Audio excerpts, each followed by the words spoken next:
look, whether they're out of the playoff picture or not, I know mathematically still very much in it. They come out of the break and they beat the Steelers. Obviously, that keeps them mathematically in it. Could the Bengals get hot with Joe Burrow and then Jamar Chase and T. Higgins? There's no doubt about it. Like, is the door completely shut? No. Is the likelihood of them making it very high? That's up for debate. But when you look big picture with the Cincinnati Bengals team, the future of T. Higgins, we know is pretty bleak at this point. What about Trey Hendrickson? What about some of these other names, Hubbard and others? What's the outlook for them big picture when it comes to the Cincinnati Bengals team? So we're going to do a little keep, cut, and trade. I'll throw out various names and let you guys discuss and debate about what the future is with these particular players and how they're going to be utilized on this roster moving forward. So let's start right off the bat we'll start with Sam Hubbard, because Hubbard's a fan favorite. He's one of those, you could have success from any player on the roster, but when you have success of a player that is beloved as him by the Cincinnati Bengals fan base, it makes it even more special, which makes it even more difficult when that player is not performing well. What do the Bengals do with Sam Hubbard after this 24 season? This seems like one of the easier questions for me, and I think it would be even easier if he wasn't the hometown kid with one of the most memorable plays in the history of the franchise, the fumble return against Baltimore. You have to cut Sam Hubbard. I really don't think there's a conversation around it other than what he does in the locker room. And because of that, and because of the injury, the hamstring injury this season, maybe you can work out a restructure to keep him. But I'm not going to forecast any of that kind of stuff. I'm going to work with the numbers we have right now. And if you cut Sam Hubbard this year, you're saving $8 million against the cap going into next season. An absolute no-brainer for a guy who has been abysmal this year. I mean, if you can work out a restructure and get him for a reasonable price compared to his level of play, then I wouldn't be too terribly opposed to doing that. But from what we've seen this year, at this price point, absolutely not, no question about it. Have to cut Sam Hubbard. And as much as I've been the anti-Sam Hubbard guy this year, it's not been because I want to be. I like Sam Hubbard. He's a good guy in the community. He's been a leader on this team for a long time now. But when you turn on the tape and you watch him play, it's clear that whether it's the injury or the age catching up to him or whatever it is, he just doesn't have it at a high level anymore. And if the Bengals are going to try to win, you need someone opposite Trey Hendrickson that can make a difference, and he's not doing it. So we either have to restructure this contract so where we don't feel like we have to start him and we can have him come off the bench and be a rotational piece, or we have to cut him and save that $8 million. There's really no other option to me. Yeah, I mean, it's when it's time to pay the quote-unquote fan favorites, it's always been a discussion, at least in the Reds side of things. Do you pay this guy because of what he was and how much the fans like him, or do you pay him because he's a good football player? You're not going to pay him because he's a good football player going forward. You're paying him because people like him, he's from the area, and what he's done in the past. So if that's the reason you're keeping a guy on the team, not a good reason. Next year he shouldn't be on the roster. He's been battling injuries. I get all of it, but it's time to move on. It's time to move on.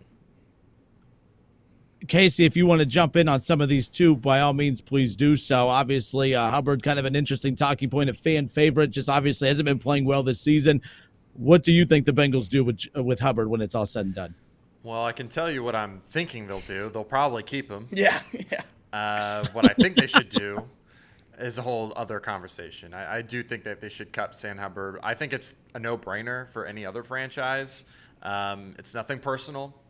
It's just that he's not performing at a level that is sustainable enough for this team moving forward.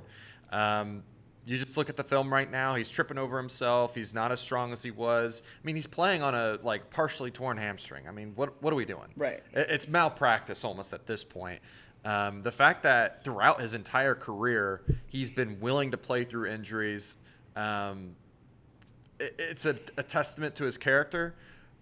But at some point, I need better play than what I have on the field. And for the last 3 years, he's been dealing with just a calf injury, a hamstring, a shoulder, or whatever, and it's affected the play on the field. So I just can't continue to do it anymore. I need something that's a little more juice. I'm with you. I give him credit for playing through all these injuries and trying to, hide them and keep giving the team everything he has. At some point, you have to ask the question, are you hurting the team by hiding all these injuries? Right. Go on the injury report. Go get the treatment you need. Go take a few weeks off on IR. Like, You need to get healthy, because the version of Sam Hubbard that we're watching right now, I know he's never been a Trey Hendrickson or a world-beating edge rusher. He's been way better than what we're seeing this year, and it's not even close. And I like to think that it's because of injuries that he's playing at this level, and if that's the case, I don't want him to keep playing through it. Take the time off and get healthy. That's the only way you're going to help yourself and help the team. And then when you take that time off, that would give the Bengals an opportunity to run Myles Murphy for more than 30% of the snaps. Yeah. And see what you have out of your first-round pick from last year. I don't know. I do absolutely give him credit for that, but I think at some point that quote-unquote toughness might be hurting the team. One of the things that I hope they take note of is what happened at the running back position this year. It was a lot of 50-50. We were kind of begging for Chase Brown to get in there more often. Yeah. And when Zach Moss got hurt, they put in Chase Brown, and Chase Brown has not looked back. He's been one of the best backs since taking over that starting role in the league. I mean, he's been a solid pass protector. He's been great in the passing game, catching the ball. He's been solid in the run game. I know it's a little dependent on your offensive line, but what he's been able to do, it's been pretty solid. So I hope they can just learn from that to trust some of these young guys to make impacts on this team. Myles Murphy, he's your first-round pick. You got to give him some runway. You got to get him more snaps. So that's my thoughts on Sam Hubbard. I think the smart thing to do for the organization is save the $9 million. That's another starter on this team. That's a solid starter on this team, in fact. So I think that's the move, unfortunately. Keep, cut, or trade will stay on the defensive side of the ball. One of the bigger offseason acquisitions from the free agency side of things, of course, was Geno Stone. Obviously, I don't think he's played up to the level that many fans had expected him to, of course. But, coming from the Ravens, a lot of people had high expectations. As a guy that would go, good interception numbers, good in coverage. Just curious your thoughts. What do the Bengals do with Geno Stone? Or is it just not even a talking point? Do they keep him? Do they cut him? Do they trade him? Where are you at with Stone? He can't possibly Yeah. be on the roster No. next season. And he's the worst graded defensive player I think we have. Maybe Cam Taylor-Britt has surpassed him. I think it's still Geno Stone, though. Geno Stone's 84th out of 87 eligible safeties. I don't know where he ranks on the Bengals. Yeah, this guy sucks, and I don't mean to be disrespectful, but he's too busy worried about what people are saying about him on Twitter. He's been a bad player this year, and there's no way around it. It just hasn't worked. Right. And I think that if you were to keep him next year, it would be organizational malpractice. Yeah, couldn't agree more. And the Bengals, they'll worry with teams like the Bengals and with free agent swing and misses like this is you have to look at the contracts and say, well, are their hands tied behind their back because they're not going to eat dead money? You can't just cut a guy the first year into their free agency contract. Well, kudos to the Bengals, a 2-year, $14 million contract to Geno Stone with an out after this year. Okay. So the Bengals will absolutely cut Geno Stone with that out after this season. I think that's another no-brainer, and I guess we can just keep adding to the list of money and draft picks spent to replace Jesse Bates. Yeah, let's kind of break down why we want to get rid of him. It's not just that he's one of the worst safeties in the league. I mean, we can just look at the numbers and the stats, right? But he's clearly a talker. He talks back to a lot of the fan base, claims that he's doing his job on one play, but let's not look at the rest of the film on the game. I'm sure you're doing your job missing tackles left and right. Yeah, I mean, it's partially because the position for that defense matters so much that you're able to be a sure tackler, and he's just not. He's one of the worst tacklers in the league.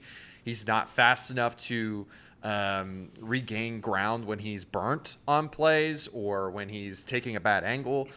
Whereas Jesse Bates, he was able to go sideline to sideline pretty effectively, and he was a sure enough tackler to limit the big plays. Geno Stone, as much as I think that maybe in a different scheme he might be better, I just think for this team he's just not good. He's just not good enough, and it deserves. We deserve to get that money back and go get a solid starter that makes more sense in this scheme. I agree, and this was always a worry with Geno Stone.